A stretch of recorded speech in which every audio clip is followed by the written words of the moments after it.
বুবু ওই ব্যথা কি রে লাবু, তোর কোনো খবর নাই? কই আসিলি তুই? বুবু আমি তো তোমার জন্য অপেক্ষা করতে করতে ঘুমায় পড়ছিলাম, কিন্তু এখন কি হইব?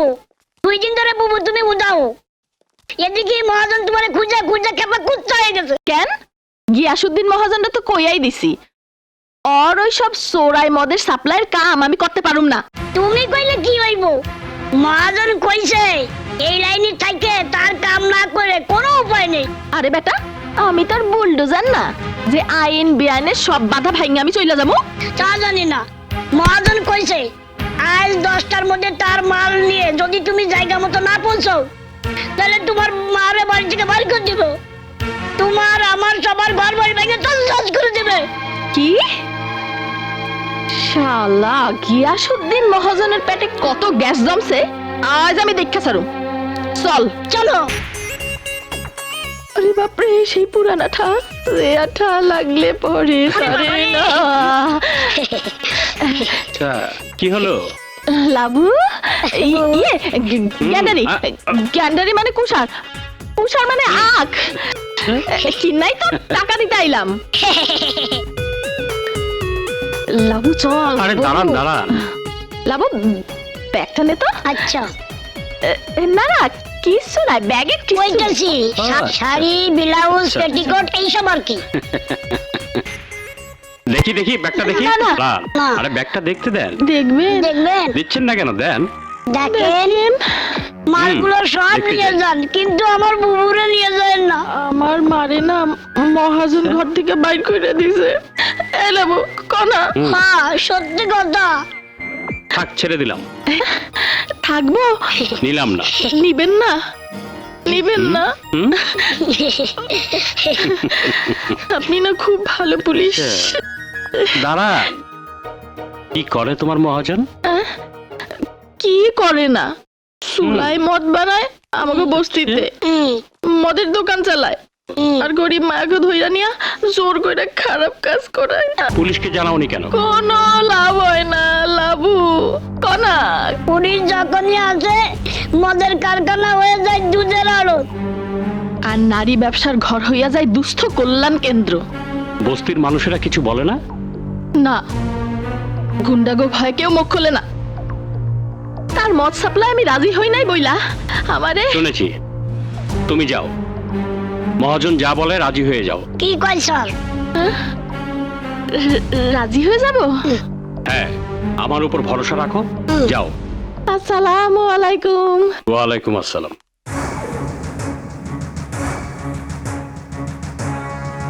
আচ্ছা, মহাজনের আস্তানা। মহাজন, আমি তোমার প্রস্তাবে রাজি।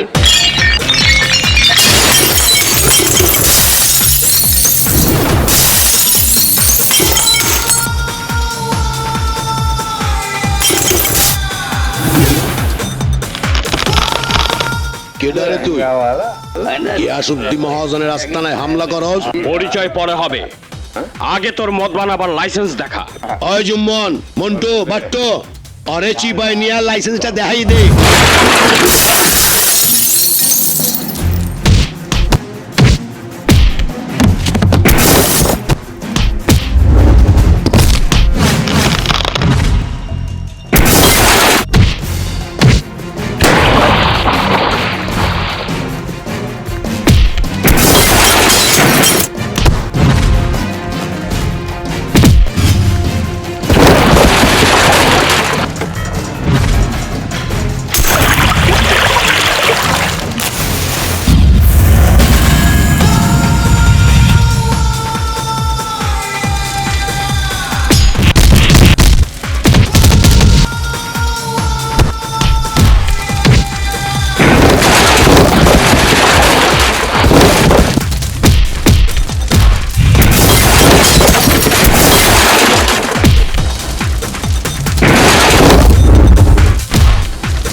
শালা বস্তির মানুষের উপর অত্যাচার করিস, মেয়েদের ধরে এনে ইজ্জত নিলামে তুলিস, চুলায় মদ বানাস, আর যাতে না বানাতে পারিস সেই ব্যবস্থা করে গেলাম।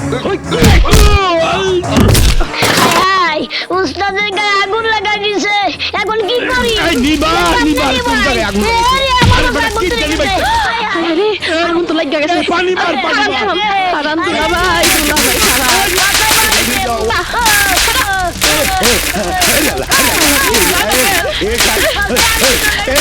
আমারে নিবা বুঝিয়ে দেখি আমার ওই আছে সব সর্বনাশ হইয়া গেল রে দুলাভাই। দুলাভাই, দুলাভাই, ও দুলাভাই, আমি কি নিয়ে মহল্লায় যাবো? সব তো ফিনিশ, কিন্তু লোকটাকে হাই হাই রে, এমন লোক যদি একটা দুইটা করে বাড়তে থাকে তাইলে তো সব কারবার বন্ধ হইয়া যাইব। খামু কি? তোরই তরকারি বেচবো ব্যান গাড়িতে করিয়া, আর এই মদের ব্যবসা করবো না। ওই তুই ঠিক আছিস তো? ঠিক নাই বাবু, পাছা পুড়ে গেছে। দুধ দুধ বস্তির লোকেরা যাতে একটু দুধ খেতে পারে সেজন্য খাঁটি দুধের একটা আড়ত করে দিয়েছিলাম সুলতানপট্টিতে। হ্যাঁ হ্যাঁ জানি। একটা দুস্থ কল্যাণ কেন্দ্র করেছিলাম বস্তির অসহায় মেয়েদের জন্য। একটা চায়ের দোকানও করে দিয়েছিলাম।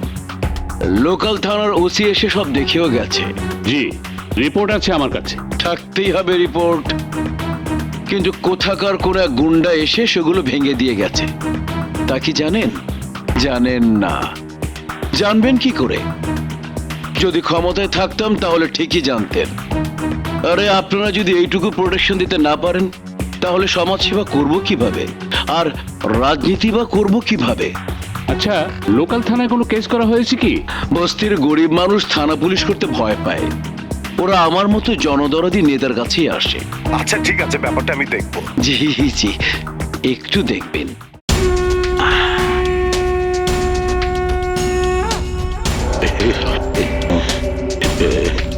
বাহ বাহ বাহ, গিয়াসুদ্দিন মহাজনের মুখে দেখি লুজ মোশনের মতো হাসি নামছে। কত টাকা লোকসান হয়েছে আমার? না, লাখ খানেক টাকা। লুজ মোশন, পেট ঢিলা, কাপড় নষ্ট, বড় কষ্ট। নেতা হুকুম দেন, ওই মাস্তানকে খুঁজে বের করে শেষ করে দেই। গিয়াসুদ্দিন স্যার, ওই নয়া মাস্তানের খবর নিতে, একেবারে আখেরি খবর। আজ ওর একদিন কি আমার একদিন। এ খারাপ চাইয়ার রই সুকা টাকা পয়সা কি আছে বাইর কর। এইদিন যা লোসকান হইছে হেইয়া সুদে আসলে নেতে আইছে। আপনার নাম জানো কি? মোর এসেনো না, মোর নাম গিয়াসউদ্দিন মাহাজন। তা বাবা গিয়াসউদ্দিন, আমিও একটু গ্যাস দিয়ে দিই, আরো ফুলে ঢোল হয়ে যাবেন। জবান সামলা, মোর ওস্তাদের হুকুম। তোর উল্টা করিয়া লটকাইয়া ঝুলে ইনেতে কইছে।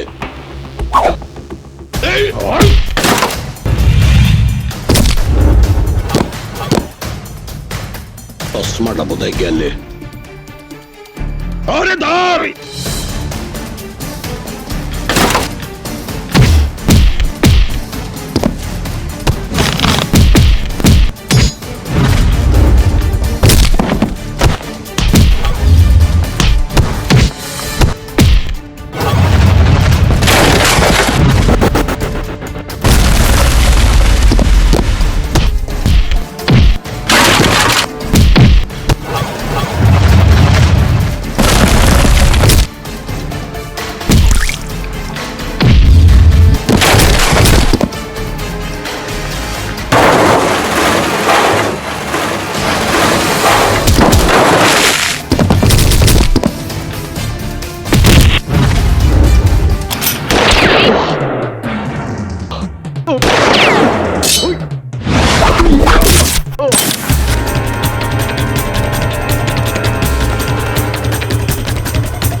এরই কুত্তা লেজটা ঠ্যাঙ্গের মধ্যে গুইজা দিয়া পলায় আইছে। কি করবো স্যার?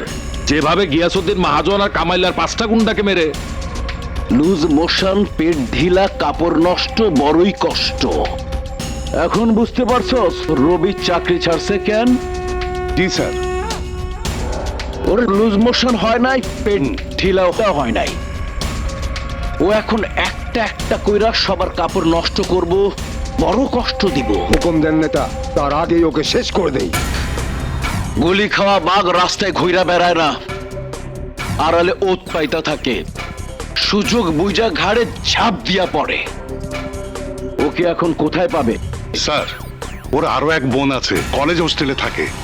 সে রাতে বেঁচে গিয়েছিল। কি বলছিস? হ্যাঁ স্যার। হাবিব, জি স্যার। পরের দিন সকালে রাব্বানি স্যারে আমার পাঠাইছিল হালত দেখতে, আমি নিজের চোখে দেখেছি। বোন কলেজ হোস্টেলে থাকে। পেয়ে গেছি, পেয়ে গেছি, বাঘ ধরার ফাঁদ পেয়ে গেছি। গিলবার্ট, জি নেতা। হাবিবকে নিয়ে যাও।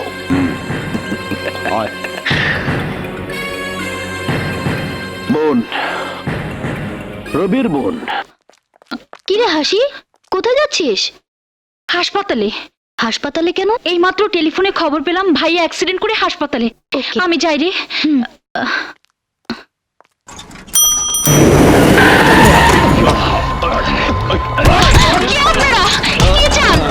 আমার ভাইয়া হাসপাতালে, আমাকে যেতে দিন। তোর ভাইয়াকে হাসপাতালে না, একেবারে পাতালে পাঠাবার জন্যই তো টেলিফোন করে এই ফাঁদ পেতেছি।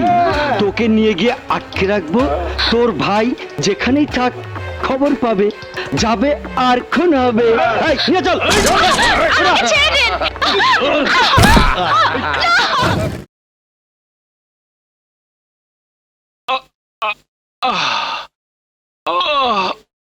ইস, এতখানি গভীর জখম। সেই সকাল থেকে রাত পর্যন্ত কোথায় ছিলেন বলেন তো? কুত্তাদের খুঁজে বের করার চেষ্টা করছিলাম। আরে খোঁজ তো পরেও করা যায়, আগে নিজের যান বাঁচাতে হবে না? পুলিশদের এই এক দোষ। তুমি খুব ভালো মেয়ে। তুমি আরো ভালো।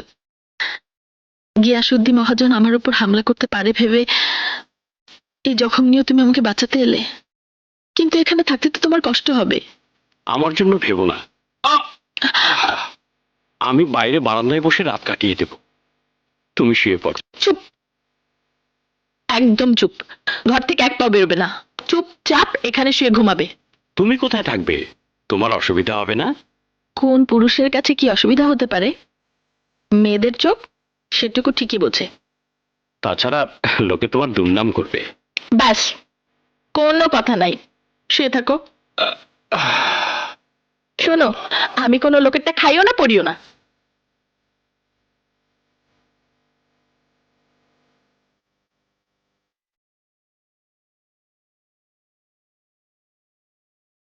মা, তানিয়া, মুন্না, তোমাদের কবরের কসম, একটা একটা করে সব কটাকে খুন করব আমি। আমার ভয় করছে রানী, ওষুধেও জ্বর কমছে না। হ্যাঁ তাই তো, ওকে হাসপাতালে নেওয়ার দরকার। বুবু, কি হয়েছে বুবু? লাবু ধর ধর, ওকে ধর, হাসপাতালে নিতে হবে। আপনাকে বড় কষ্টের মধ্যে ফেললাম, তাই না? হ্যাঁ, দারুণ কষ্ট। আপনারও নিশ্চয়ই মনে হচ্ছে কোথাকার কোন মেয়েকে বাঁচাতে গিয়ে আহত হয়ে এখন হাসপাতালে দিন কাটাতে হচ্ছে, তাই না? না না, সে তো আমার জন্য ফরজ ছিল। সেটা যদি আপনার জন্য ফরজ হয়ে থাকে, তাহলে এটাও আমার জন্য ফরজ। জনাব, মেয়েরা জন্ম থেকেই সেবিকা, আমি নতুন কিছু করছি না। তবু আমার মাকে যদি আমার মাকে যদি আপনি একটা ফোন করে দিতেন। কি বুদ্ধি! টেলিফোন করে জানায় আপনার ছেলে মাথা ফাটিয়ে হাসপাতালে, তারপর এই খবর শুনে ওদিকে ওনার যদি কিছু হয়ে যায়। তা ঠিক, তবে কোনো তবে টবে নয়, চুপ করে শুয়ে থাকুন। তা না হলে সেই কড়া নার্সকে ডাক দিব এক্ষুনি। না না না, প্লিজ। ওই সিস্টারটা না খুব বদমেজাজি। তার চেয়ে আমার মেজাজটা সহ্য করা নিশ্চয়ই ভালো। অতএব মুখ বন্ধ, চোখ বন্ধ। মুখ বন্ধ করছি, কিন্তু চোখ খোলা রাখি। ভাবছি হাসপাতাল জায়গাটা বড় অদ্ভুত। এখানে এলে বোঝা যায় মানুষ কত অসহায়। এজন্যই তো একজনকে আর একজনের সহায় হতে হয়। আপাতত একটু অসহায় হয়ে থাকুন, আমি হোস্টেলে টেলিফোন করে খবর দিয়ে আসি। হঠাৎ যদি ভাইয়া খুঁজতে আসে তাহলে খোঁজ না পেয়ে অস্থির হয়ে উঠবে।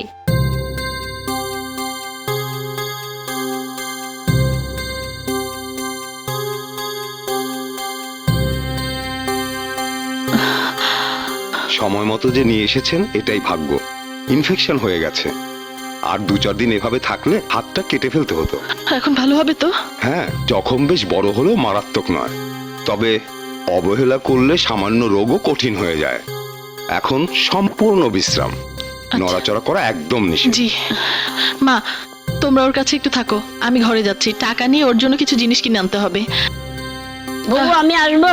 না লাবু, তুই ওর কাছে থাক। খারান, কোথায় যান? এই যে মহারানী, কোথায় দিয়ে আইলেন? আরে শালা, এই তো আসলেই রানী। এ রেজিগা ওস্তাদ, এ নিশ্চয়ই ওই নয়া মাস্তানের ঠিকানা জানে, খবরও জানে।